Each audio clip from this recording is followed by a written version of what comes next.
Já, kæru vinir, við erum stödd í 17. júní og það er víst þjóðhátíðardagur Íslendinga og hefur verið það frá 1944.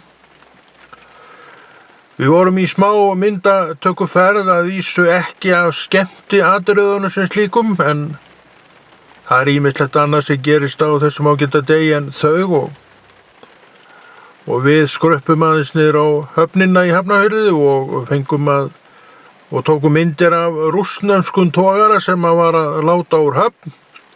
Hann hafði komið hérna inn fyrir, kannski gær eða fyrradag til að landa og þeir landa um borð í frystiskip rússnesk sem flytur að beint sennilega til Rússlands og það eru ekki hafnarstarfsmennirnir sem að landa upp úr þessum skipum og það er líka allt í lagi, þetta er bara svona sem að þeir gera þetta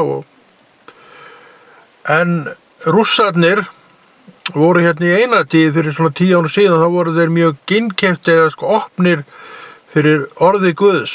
Ekki veit ég hvort að svo sé ennþá, en þannig var það á þeim tíma og fóru við stundum borð til þessar ágætu manna og fluttuðum Guðs orð.